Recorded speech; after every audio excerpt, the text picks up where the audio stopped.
In this video, Dr. Jordan Peterson explains the relation between disgust and attractiveness.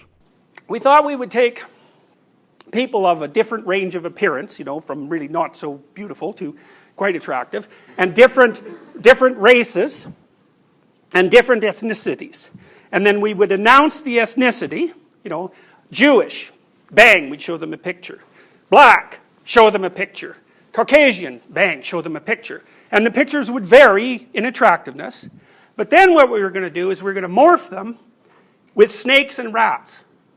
So then because you can take a morphing program, right? And I could make you like 10% snake or 10% rat. You've seen that in movies all the time. And so then the question would be, would you be more likely, A, to see an unattractive person as a rat or a snake? And B, would you be more likely to see a person who isn't a member of your ethnic and racial group as a rat or a snake? Aha, now that's interesting, because the thing to do with rats and snakes is get rid of them, right? And that's a problem. So, and then we thought we would also measure how orderly people were to see if that mediated the degree to which they were willing to perceive, it'd be, implicit perception, fundamentally, whether this person was rat-like or snake-like. And we've got some other experiments that are of the same sort devised. So I think that's a great experiment. I'm really curious. And then we'd have people rate them. It's like, how afraid are you of this person? How happy does this person make you? How contemptuous are you of this person? How disgusted are you by this person? A whole emotional response scale. And hopefully what we would find is the orderly people were more contemptuous and disgusted, but not more afraid by the morphed faces, and they would be more likely to categorize them as rat and snake-like, especially if they were from a different ethnic group or race. So it's a scary experiment, but it would allow us to distinguish between fear and contempt. And then I was thinking, well, still, why the hell do you care? Why is the disgust thing so important? What the hell does it have to do with you?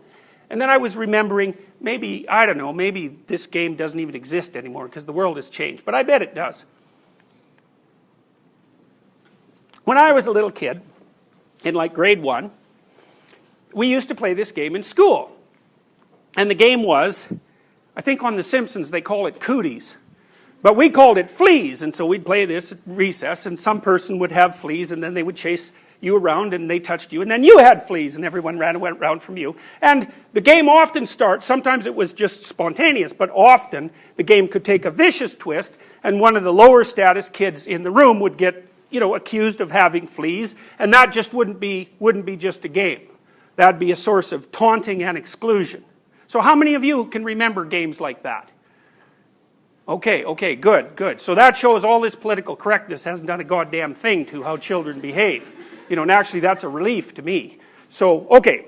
So then you think, what the hell's going on there? And the first thing that's going out is that the kids are playing out the idea of contamination. Right? So let's say you're contemptible and disgusting, So maybe you have syphilis because you're what do you call? You're dissolute and debauched, and it's gone to the final stage and it's just horrific. So anybody who's going to look at you is going to have a reaction like this. They're going to want to look away. Okay, so then I was thinking, what happens if you touch someone like that? No, think about it now. Think about it for a minute. Well, first of all, in a place where there's lots of infectious diseases, what happens is then you die. So that's not a good thing, or if you're near anything corrupt, like a carcass that has been rotting, you don't get to eat it because then you die. You got to be sensitive to disgust, because otherwise you'll run into contamination, and the contamination will kill you. The question is, how contagious is contamination? And I think that's the issue. So now, you put yourself in this position. So you're on a dating site, and you find someone, and this might even be more powerful initially for women than for men. Because I don't know if you know this, but women rank 85% of men as below average in attractiveness. Now, men get their revenge, don't get me wrong. I'm not trying to make a case that, women are more demented when it comes to men than men are when it comes to women. It's just they're demented in different ways. So then you think, it's interesting, because I've watched my daughter go through Tinder. You know, it's sort of painful. It's like, nope, nope, nope, nope, nope, nope, nope, nope. And you know, she kind of thinks it's funny. And I suppose it is, but it's cruel as hell, right? If all these poor Weasley guys, they're just getting sorted into the, you should not be in the damn mating pool pile. Right, and that's a fundamental judgment. You should not be in the mating pool. Like if you're off on a genocidal spree, that's exactly what you're trying to do. You're trying to prevent that. So, you know, I'm not saying my daughter's got genocidal tendencies. Although she probably does, because she is human, by the way. So, all right. So now, let's say that you've categorized some person in there as, you know, you're not going to respond to their damn email. And, you know, you've put them down as a 1 out of 10, you know. So, no. And then someone says, you have to go out with that person. You have to ask that person out. And then you think, well, how are you going to react to that idea? Well, the first thing is, I think you're going to be angry at the person who's going to force you to do that. It's going to be anger. And then the second thing is, how are you going to feel when you bring that person into public with you, around your friends? Okay? How are you going to feel? And the answer to that is, you're going to feel disgusted and ashamed. And the reason for that is because it's contaminating, it's catching. And so then that puts the damn theories together, and this is why. If I force you to go out with someone that's low status, and we'll say low attractiveness, we'll put the whole package together. Low attractiveness, low socioeconomic status, no real hope for the future, and really unlikable. We can put all those sorts of things together, and you're going to think, no way. And then you bring that person out on a date with all your friends. And they think, what the hell is up with you? And so maybe you're an 8, roughly speaking, and then you get to go visit 5 land for a while. Okay, now, what happens to you? Now, this is where it gets tricky. So we know that you, like the lobster, have a counter way down in the bottom of your brain that's really, really old. It's precognitive, it's even pre-emotional. It's way down there at like reticular activating level.